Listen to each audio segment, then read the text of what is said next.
I remember seeing her for the first time. People were telling me at church, oh, there's a girl coming from California that you're going to have to check her out.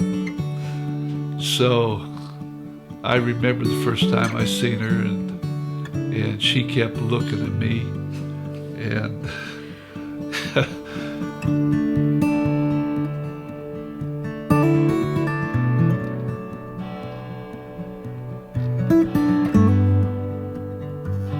I went home in January while I was pregnant, and the church and all my friends gave me a baby shower. And during that time, my sister and my mother both knew something was wrong.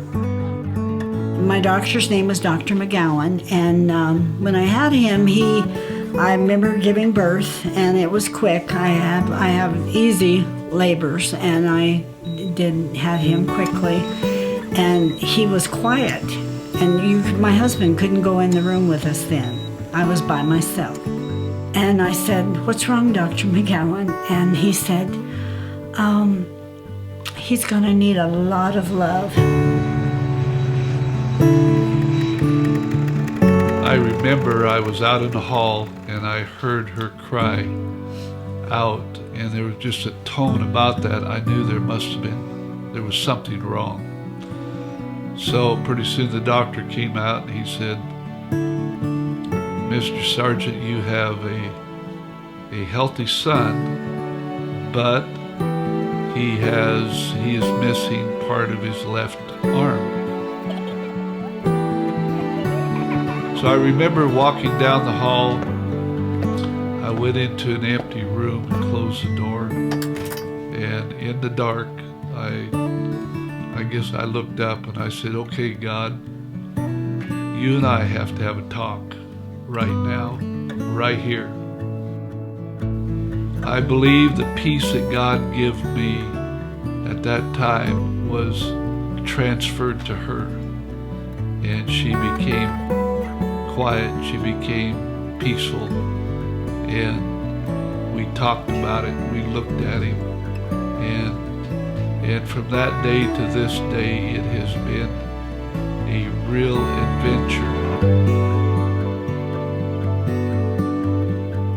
We took a sleigh ride out in Jackson Hole, and we went out, and there's like 7,000 elk all laying out there. That was the coldest ride I ever been on, but Jackson Hole was beautiful with all the elk horns in the park and the lights. And I remember on Christmas Eve, the skiers coming down, they had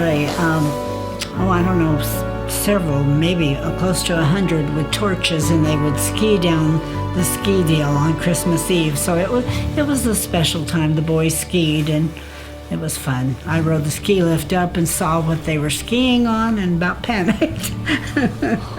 But they had a good time. I applied to be a fireman. They were hiring 3 different firemen, and I was chosen as one of the firemen. I worked for the fire department there. I remember a time when I just about did not make it out of a house fire. I went in with the captain, and somebody was out in the street screaming that there were 3 boys in there. So we went in, broke a window out in the back, and went in and was searching just by feel because it was so smoky. And we went from room to room, couldn't find anybody. All of a sudden my air was depleting out of my backpack, and I told the captain I have to get out of here. I had trouble finding a way out, and I was totally out of air. I was just about to raise my mask to breathe in, which would have been curtains for me probably.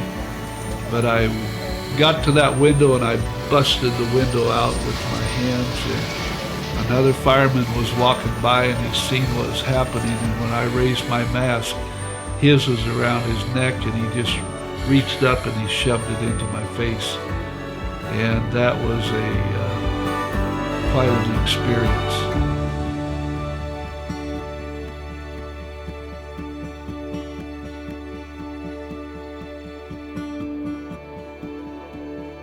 I tell my girls, you find the right guy. And I pray every day that they will find the right husband, and the boys too. And I would tell them to work hard and follow your dreams. Work hard, but follow your dreams. That's one of the things. And then always be faithful to God, and He will bless your life.